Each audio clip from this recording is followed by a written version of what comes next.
everybody, it's your girl. Nothing's impossible. 77 straight out of Brooklyn. Hey guys. Guys, today I want to talk to you about, I have a question. I want to open up with a question. I parked my car to do Drive Time University so I could really look into the camera and talk to you. Why do we put up with abusive people in our lives? Why do some women allow men to hit them and stay with them? Why do some men allow women to be verbally abusive and physically abusive? Because there are women that are physically abusive as well. Why? Well, my answer to that question is because there's something lacking in them that they find the abusive person to fill a void with. In other words, the abusive person fills a void that where they're lacking.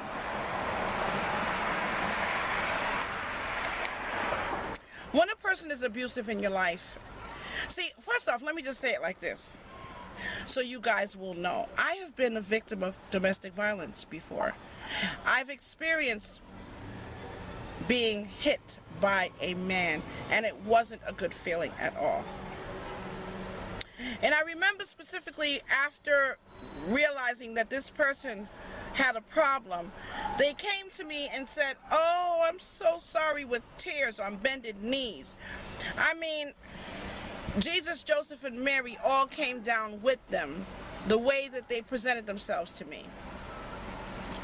But when I look back on it, I say to myself, there was something lacking in my life.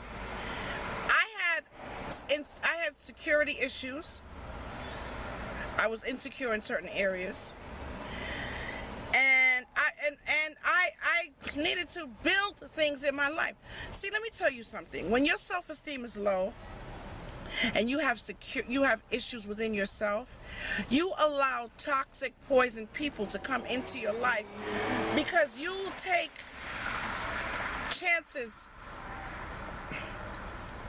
based on a mindset that ain't right. In other words, your mind ain't right in the first place.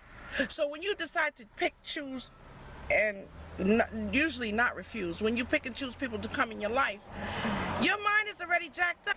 When your mind is not right, it's like you're going through the trash to find treasures. Yes, can you find some treasure? Yes, can you find some treasures in the trash can? Yeah, but not typically. There's always a chance you may find one or two nuggets. But the biggest thing that I would say today regarding what I'm talking about is, in order to change your life, you've got to change your mind. We go to work. Some of us go to school. Some of us go to church.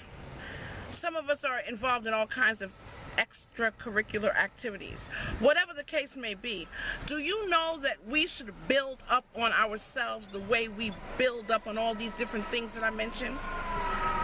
We'll go to work and work for somebody for 7-8 hours a day and bust our ass to fulfill their dream. And we won't take an hour a day to build ourselves. Do you know whatever you spend your time with whatever you do most with your time is what totally invades your mind? If you're around negative people, like abusive negative people, see, there's domestic abuse in several different ways. There's verbal, there's emotional, there's mental abuse. When you're with a person that's abusing you, every day they're telling you, you ain't no good, you're a piece of garbage, you ain't even cute, look at you fat, look at you skinny, look at you short, you tall, tearing your self-esteem down, wearing it down. It's sort of like the cartilage in my knee that is wearing down because I have an athletic injury. So how the doctor explained it to me is that the bone keeps rubbing against the bones, the cartilage is worn out, so the bones are actually rubbing against each other. And that's how I want to give you the analogy of what people do. They wear you down. They rub, scrub, until they're wearing layers of your self-esteem away, layers of your, security. They just wear it down. Because if they build you up, you may see them for who they really are. Or you may realize that you're around some stinking, thinking people. If we're allowing people to abuse us, I'm going to say this. You may not like it. Oh, well. If we're around people that are continuously abusing us, 9 out of 10 times we don't love ourselves. And if we don't love ourselves, how the hell do you expect anybody to love you or me? This message was prompted today because someone that I care about is going through something real deep.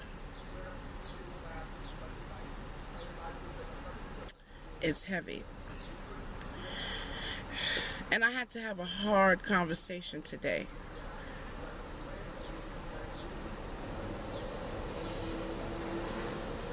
If you don't love yourself, who's going to love you?